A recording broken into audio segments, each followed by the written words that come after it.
Hello friends, welcome to the channel sociology classes. तो आज के इस वीडियो में हम सोशियोलॉजी की बुक के बारे में डिस्कस करेंगे। अगर आप सोशियोलॉजी के किसी भी कॉम्पिटिटिव एग्जाम की प्रिपेयर कर रहे हैं और कंफ्यूज है कि सोशियोलॉजी के लिए कहाँ से स्टार्ट करें, कौन से बुक पढ़े, तो ये वीडियो आप देख सकते हैं।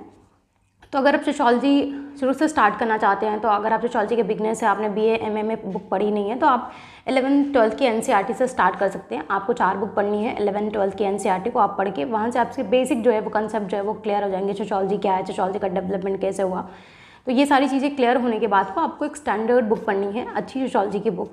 तो मैं आपको हाईली रिकमेंड करूँगी, ये साहित्य भवन पब्लिकेशन की बुक है, काफ़ी बेस्ट बुक है ये बुक मोर देन 1000 जो है पेज की, बट एक बार आप इसे पढ़ लेंगे, आपको एक बेसिक जो कंसेप्ट है सोशियोलॉजी के बारे में, आपकी जो कंसेप्ट है वो काफ़ी अच्छे से जो है वो क्लियर हो जाएगा।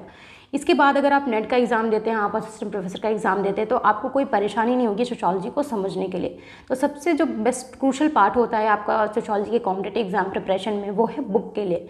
तो आप बहुत सारी बुक्स पढ़ते हैं, लेकिन आपको आइडिया नहीं है कि आपको कौन से बुक्स पढ़नी है। आप डायरेक्ट गाइड बुक नहीं पढ़ सकते, क्योंकि गाइड बुक में आपसे ये एक्सपेक्ट किया जाता है कि आपने सोशियोलॉजी पहले से पढ़ी है। तो अगर आप ये बुक्स पढ़ते हैं, स्टैंडर्ड बुक पढ़ते हैं, पहले आप NCERT पढ़ लीजिए, आप उसके बाद कुछ स्टैंडर्ड्स बुक्स पढ़ लीजिए, उसके बाद अगर आप गाइड बुक पढ़ते हैं नेट के लिए, फिर किसी भी एग्जाम्स के लिए, तो आपको वो समझ में आएंगी। डायरेक्ट आपको गाइड बुक जो है वो समझ में नहीं आएंगी।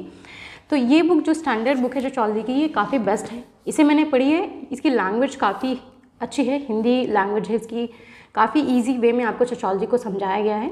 बेसिक कंसेप्ट को बहुत ही ईजिली इसमें एक्सप्लेन किया गया है, और आप इसे एक बार पढ़ लीजिए, टाइम लगेगा ये बुक पढ़ने में, बट आप इसे एक बार पढ़ लीजिएगा, आपका कंसेप्ट क्लियर हो जाएगा, तो आपको सब्जेक्ट को रटना नहीं पड़ेगा, आपकी अपने सब्जेक्ट पे एक अच्छी कमांड हो जाएगी।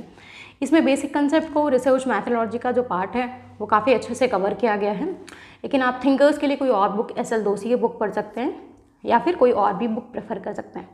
और कोई भी डाउट है तो आप मुझे कॉमेंट सेक्शन में पूछ सकते हैं। Thank you.